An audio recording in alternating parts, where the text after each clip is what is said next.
Grocery prices aren't stabilizing, they're locking in higher.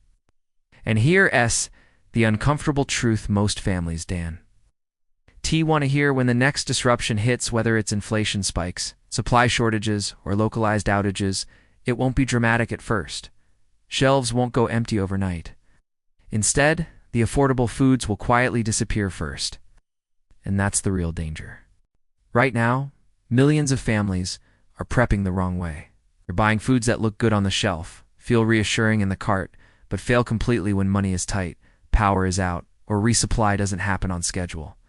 In a real crisis, those foods don't stretch, they don't fuel your body, and they don't protect your family. Here's what most people miss. Survival isn't about variety, it's about reliability.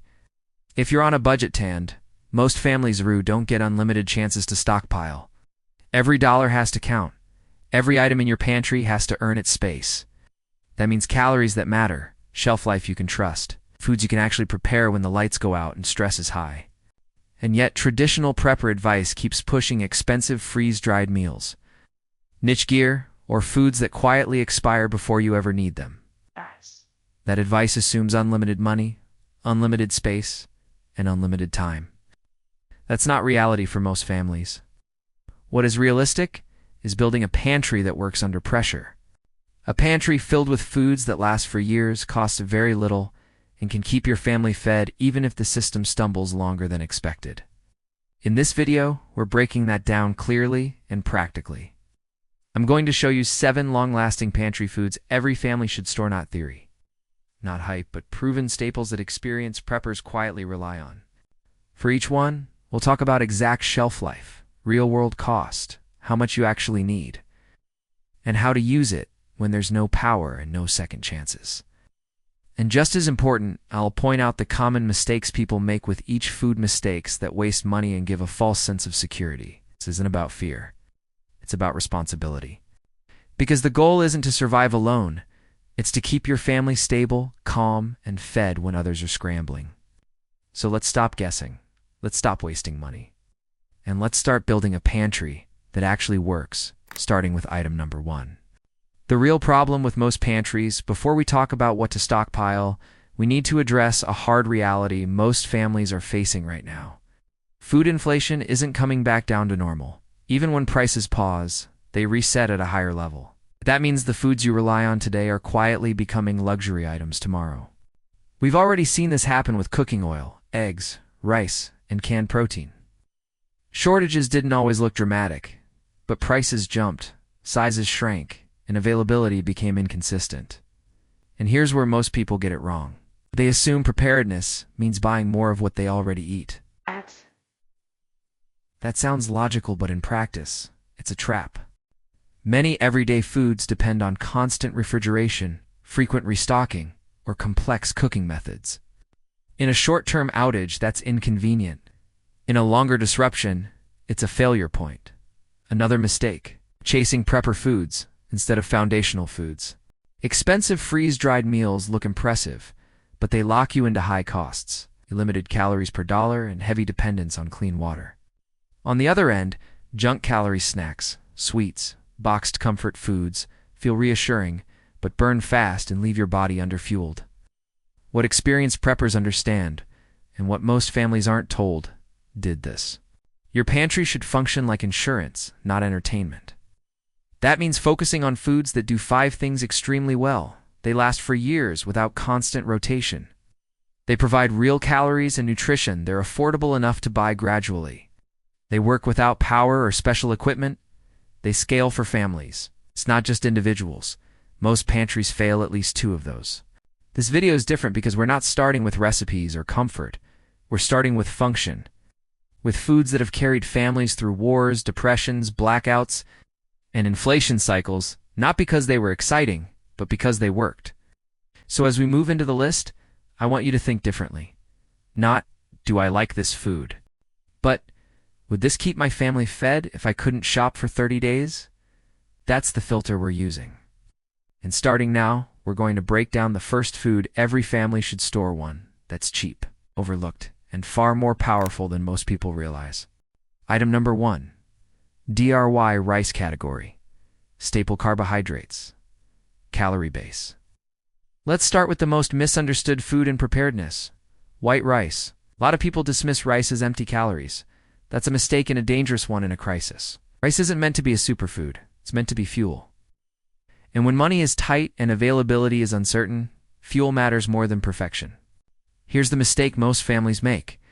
They either don't store rice at all, or they store small bags in original packaging and assume it will last forever. It won't. Why rice matters: calories? Approximately 1,600 calories per pound protein, approximately 40 grams per pound shelf. 25 to 30 years when stored correctly cost one of the cheapest calories on earth. Rice gives you something incredibly valuable in a crisis: predictability. It fills stomachs, it stretches meals, and it pairs with almost every other food you'll store. Storage and shelf life: white rice, not brown, is the key here.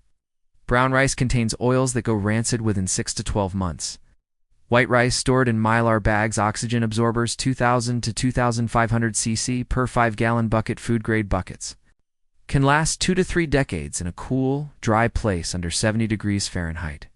Cost analysis: bulk white rice. $0.701 per pound, depending on region. 25-pound bag equals approximately 40,000 calories cost per 1,000 calories, under 75 cents. That's almost impossible to beat.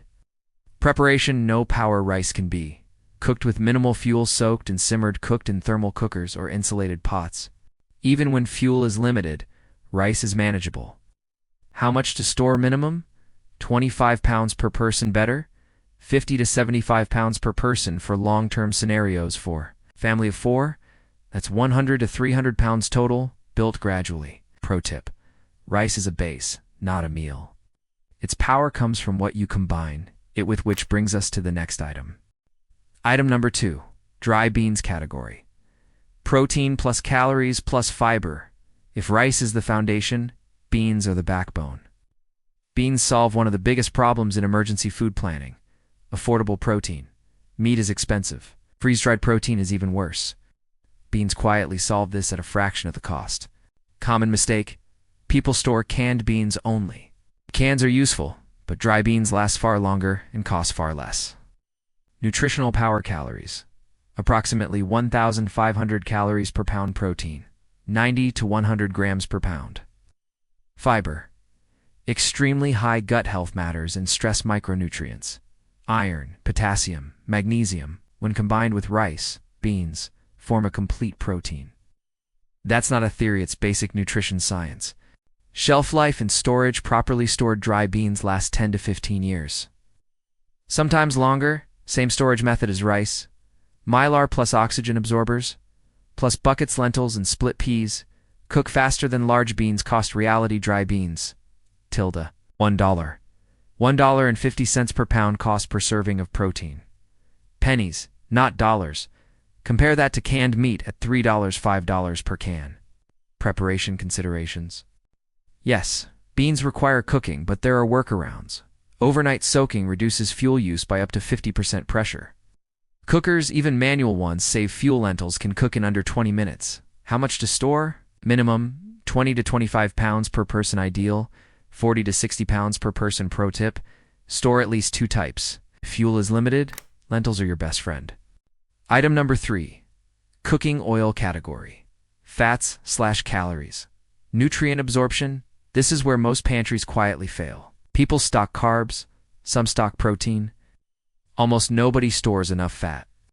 That's a serious problem, because fat is the most calorie-dense macronutrient your body needs, especially under stress. Mistake: storing fancy oils or assuming we'll just manage without it. You won't.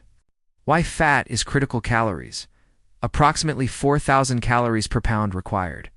For hormone function necessary for absorbing vitamins A, D, E, K, improves morale and meal satisfaction. Without enough fat, even a full stomach can feel weak. Best oils to store: vegetable oil, shorter shelf life. Cheapest: canola oil, coconut oil, solid. Longer lasting: avoid olive oil for long-term storage, it degrades faster. Shelf life: most liquid oils, 1 to 2 years unopened. Coconut oil, 2 to 5 years if stored cool and dark. This is a rotation item, not a decades-long storage food. Cost and quantity: 1 gallon oil equals approximately 30,000 calories. Typical cost, $8 per gallon recommendation. Minimum, 1 gallon per person. Better, 2 to 3 gallons per person. Rotated yearly crisis use cooking rice and beans preventing calorie deficiency. Simple pan, frying with minimal fuel. Pro tip. Store oil in multiple smaller containers. One spill shouldn't wipe out months of calories. Item number 4.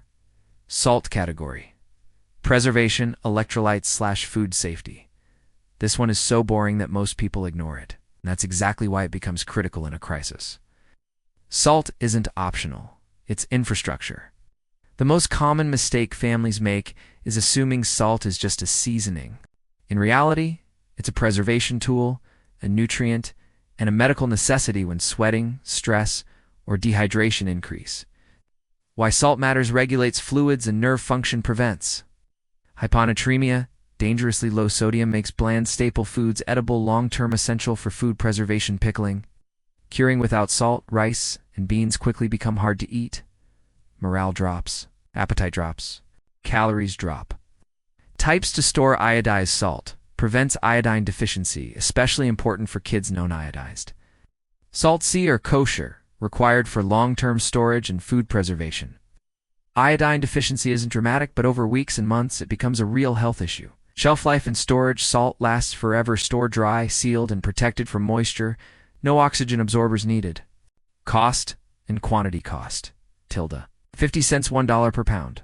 Minimum 5 pounds per person. Better, 10 to 15 pounds per person. That's years of security for the cost of a fast food meal. Pro tip: store salt in multiple containers. Moisture ruins usability but not safety. Item number 5. Rolled oats category. Breakfast staple, quick calories when stress is high and fuel is limited. Speed matters. Oats are one of the few foods that cook fast, require minimal fuel, are easy to digest, feel familiar and comforting. Most people store oats casually. Very few store them intentionally. Nutritional snapshot: calories. Approximately 1,800 calories per pound. Protein. Approximately 75 grams per pound. High in fiber and slow-burning carbs, oats provide steady energy, important for kids and older adults. Shelf life and storage: rolled oats, 10 to 15 years with Mylar plus oxygen absorbers. Avoid instant oats with flavor packets. Shorter shelf life, lower nutrition cost. Reality bulk oats, $1, $1.50 per pound. Cost per 1,000 calories, around $0.6080. Extremely efficient. Preparation: no power. Hot water, soak overnight oats. Cooked like porridge with minimal heat. Oats are one of the lowest fuel demand foods you can store.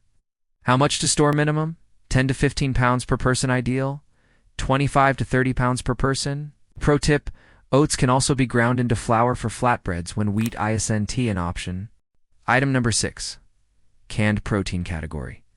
Ready-to-eat protein, dry. Staples are powerful, but sometimes you need food right now. That's where canned protein earns its place. Mistake: relying on it as your main protein source. It's too expensive for that. Correct use: strategic backup for days when fuel, time, or energy is limited. Why it matters: no soaking, no cooking, no power required. High morale value. Ready-to-eat protein keeps people functional. Nutrition: protein, 20 to 25 grams per can average, includes fats, minerals, and variety sardines. In particular, bring omega-3 south and calcium. Shelf life: typically 3 to 5 years past purchase. Often safe beyond best-by dates if cans remain intact. Cost and strategy: $1.25, $3 per can. Sardines: $1, $2 per can. Recommendation: minimum 30 to 40 cans per family. Better, 1 to 2 cans per person per week for the first month. This isn't forever food. It's transition food. Pro tip: rotate canned protein into normal meals to avoid waste. Item number 7. Sugar or honey category. Simple carbohydrates, food preservation. This is the item people love to argue about and quietly regret skipping. Sugar isn't health food. In a crisis, it's functional food. Why it belongs in your pantry: calories. Approximately 1,700 per pound, improves food palatability, preserves fruits and foods. Supports quick energy needs. When stress is high and food is repetitive, morale matters more than people admit. Sugar versus honey white sugar. Cheap, infinite shelf life. If dry honey, antibacterial, edible forever, may crystallize, both have value. Sugar is cheaper. Honey has medicinal uses. Shelf life sugar. Indefinite honey. Indefinite, no special storage required beyond moisture protection. How much to store? Minimum 10 pounds per person, better 20 to 30 pounds per person, especially if preserving food pro. Tip: sugar also helps kids eat unfamiliar foods during stressful times. Practical implementation now. Let's turn all of this into action, because information doesn't protect your family. Implementation does. The biggest mistake people make at this stage is trying to do everything at once. That leads to overwhelm, overspending, and burnout. Smart preparedness is layered, not rushed. Step 1. Build the foundation first. If your pantry is thin, start with calories, not variety. Your first purchases should always be white rice, dry beans, or lentils cooking oil. That combination alone can keep a family fed longer than most people realize. With just $25, $30 per week, you can steadily build a serious reserve in 2 to 3 months. Budget strategy. Buy in bulk when possible, watch price per pound, not brand names. Prioritize calories per dollar. You don't need specialty stores. Regular grocery stores and warehouse clubs are enough. Step 2. Add fast foods and morale boosters once the base is covered. Layer in rolled oats, canned protein, sugar, or honey. These are not luxuries. They reduce cooking time, decision fatigue, and stress, especially for kids. Step 3. Storage without a basement. You don't need a bunker. Closets, under beds, behind couches, top shelves, food-grade buckets stack vertically and fit into small spaces. Keep everything off the floor, away from moisture, and out of direct heat. Label every container with food-type packaging. Date rotation beats perfection. Step 4. Fuel reality check. Food without fuel is just weight. Make sure you have a basic stove or alternative heat source, enough fuel for at least 2 to 3 weeks of cooking staples, a plan for low fuel days. Oats. Canned protein. Common mistakes to avoid: storing brown rice for long-term use, buying food you don't know how to cook, ignoring fats and salt, letting perfection delay action. You don't need the perfect pantry. You need a functional one. Flexible substitutions. If something is unavailable, lentils instead of beans, coconut oil instead of vegetable oil, sugar instead of honey, adaptation is part of preparedness. You don't need to prepare for everything. You need to prepare for it. And once this system is in place, everything else becomes easier. Here's the most important thing to understand. You don't need to outprepare everyone. You just need to outprepare yesterday. Most families are one missed paycheck, one supply hiccup, or one short-term outage away from stress and scrambling. By building a pantry around long-lasting, affordable staples, the kind we covered today, you've already stepped ahead of the curve. This isn't about fear. It's about control. When food prices spike, you won't panic. When shelves thin out, you won't rush. When others are reacting, you'll already be ready. And the best part? You didn't need expensive gear, freeze-dried gimmicks, or thousands of dollars to do it. Just smart choices made consistently. If this video helped you think differently about your pantry, share it with someone you care about. Preparedness works best when families and communities prepare together. Subscribe to Wise Prepper for clear, practical guidance. No hype, no nonsense. And if you have questions, drop them in the comments. We read them, and they help shape future videos. Remember, you don't prepare because you're afraid. You prepare because you're responsible. Start today. Your future self will thank you.